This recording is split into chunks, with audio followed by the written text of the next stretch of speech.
تو یہ امتحان لینے کے لیے انہوں نے اس سے کہا جو ہماری نظر میں ٹھیک نہیں ہے. کسی مرید کو آپ ایسی آزمائش میں نہ ڈالیں کہ جس سے جو ہے اس کا ایمان خطرے میں پڑ جائے اور پھر بعد میں اس کی تعویلات کرنی پڑیں. تو میں یہ نہیں کہہ رہا کہ معین الدین چشتی نے لا الہ الا اللہ چشتی رسول اللہ پڑھوا کے کوئی جائز کام کیا ہے. ناجائز کام ہے جس پہ توبہ استغفار بنتی ہے. لیکن ایک بزرگ کی ساری زندگی دین کی خدمت میں لگی ہو, ساری زندگی ختم نبوت کے عقیدے کے دفاع میں لگی ہو, ایک جزوی واقعہ جب سامنے آتا ہے جو غلط واقعہ ہے تو شریعت کیا کہتی ہے؟ فوراً اس پہ کفر کے فتوے لگا دو یا اس کی کوئی تعویل کرو. اس کی میں ایک مثال دیتا ہوں آپ کو قرآن سے. دیکھیں قرآن میں جب یہ آیت نازل ہوئی انکم وما تعبدون من دون اللہ حسب جہنم, کہ تم اور جن کی بھی تم عبادت کرتے ہو اللہ کے سوا یہ سب جہنم کا ایندھن ہے. یعنی اللہ کے سوا جس کی بھی دنیا میں عبادت ہو رہی ہے سارے جہنمی ہیں. مشرکین بغلے بجانے لگے, لو بھائی یہ تو عیسیٰ ابن مریم بھی معاذ اللہ جہنم میں جائیں گے. پھر یہ تو اسلام نے اور قرآن نے دعویٰ کر دیا کہ عیسیٰ ابن مریم, کیونکہ عیسائی ان کی عبادت کرتے ہیں. تو قرآن نے جواب میں کیا کہا؟ ان ہوا الا عبد انعمنا علیہ, عیسیٰ ابن مریم اللہ کے انعام یافتہ ہیں, وہ پہلے سے طے شدہ ہے کہ وہ جنتی ہیں. تو اس لیے قرآن نے اس آیت میں ان کی نفی نہیں کی ہے, یہ ان کے علاوہ کی بات ہو رہی ہے. اور پھر قرآن نے کہا کہ یہ تعویل ان کو معلوم ہے, بل ہم قوم خصیمون, لیکن یہ جھگڑالو لوگ ہیں, یہ ایسی چیزیں جان کر نکالتے ہیں. تو معین الدین چشتی رحمۃ اللہ علیہ پوری دنیا مانتی ہے کہ اللہ کے ولی تھے, ان کے بہت اللہ نے ان سے دین کی تبلیغ کا کام لیا ہے.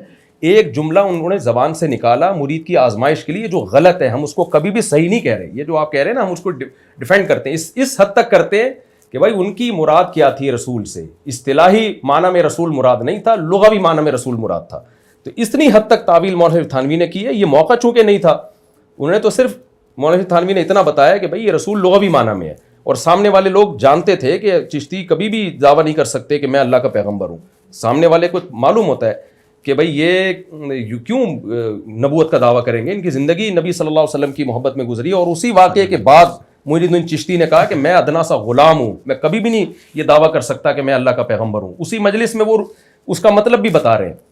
آپ اس جملے کو پکڑ کے بیٹھ گئے چشتی رسول اللہ. لیکن اگر آپ اس کو پکڑ کے بیٹھے ہیں تو میں پھر انجیل علی مرزا سے سوال کرتا ہوں کہ پھر آپ ان کو کافر کہیں. اگر آپ کہتے ہیں انہوں نے اپنے نام کا کلمہ پڑھایا ہے تو معین الدین چشتی بھی کافر, اور جن علماء نے ان کو کافر نہیں کہا, معین الدین چشتی رحمۃ اللہ علیہ کے بعد تو ہزاروں علماء ہیں نا, کسی نے بھی نہیں کہا کہ یہ انہوں نے اپنے نام کا کلمہ پڑھایا ہے, سب نے ان کو بزرگ مانا ہے. تو وہ سب بھی کافر ہیں. جو دیکھیں مرزا غلام احمد قادیانی اپنے نام کا کلمہ پڑھاتا ہے. مرزا غلام کے کو جو مسلمان مانے نا, یعنی نبی ماننا تو دور کی بات, جو مسلمان مانے علماء کہتے ہیں وہ بھی کافر ہے. اور جو مرزا غلام کو نبی ماننے والے کو کافر نہ سمجھے وہ بھی کافر ہے. امام حنیفہ کا مشہور قول ہے نا کہ کوئی شخص اگر نبوت کا دعویٰ کرے اور اس کے پاس کوئی تحقیق کے لیے بھی جائے گا وہ بھی کافر ہو جائے گا, کیونکہ نبی نے 2 اور 2 4 کی طرح بتا دیا کہ آپ آخری نبی ہیں. تو اگر یہ تعویل نہ کی جائے چشتی رسول اللہ کے لفظ میں, رسول سے لغوی رسول مراد ہے, اصطلاحی مراد نہیں ہے, تو پھر معین الدین چشتی بھی کافر, پھر ان کو ماننے والے بھی کافر, پھر مفتی طارق مسعود بھی کافر, پھر مولانا اشرف علی تھانوی بھی کافر, پھر علماء عرب بھی کافر, جن کے کوئی یہ واقعہ کا پتہ ہے, اور کسی نے بھی ان کو کافر نہیں کہا بلکہ کافر کے بجائے بزرگ کہا. تو یہ سارے دائرہ اسلام سے خارج ہیں. قادیانیوں کے بارے میں تو ہمارا یہی نظریہ ہے. تو اب یہ سوال ہم سے نہیں بنتا, یہ سوال انجینئر علی مرزا صاحب سے بنتا ہے کہ جناب آپ کیا تعویل کرتے ہیں اس کی, سر کرتے ہیں یا نہیں کرتے؟ سر میں عالم ہیں وہ آپ اور انڈاؤٹیبلی بزرگ ہیں معین الدین چشتی اجمیری رحمۃ اللہ علیہ, لیکن اشرف علی تھانوی صاحب کو کم از کم اتنا تو لکھنا چاہیے تھا کہ اس پہ استغفار بنتی ہے, جیسے آپ نے کہا. دیکھیں مولانا تھانوی کا خطاب وہ جو تھا نا سمجھدار لوگوں میں تھا.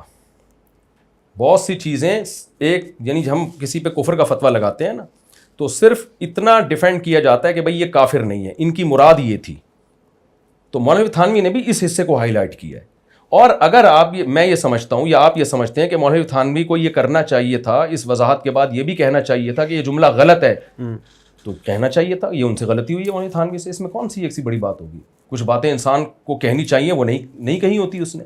اور جو آپ کہہ رہے ہیں نا لغوی معنی, میں نے آپ کو ابھی ترمذی والی حدیث بھی بتائی جو کہ اس میں کہ رسول کا میں رسول ہوں, مطلب نمائندہ ہوں, پیغام پہنچانے والا ہوں.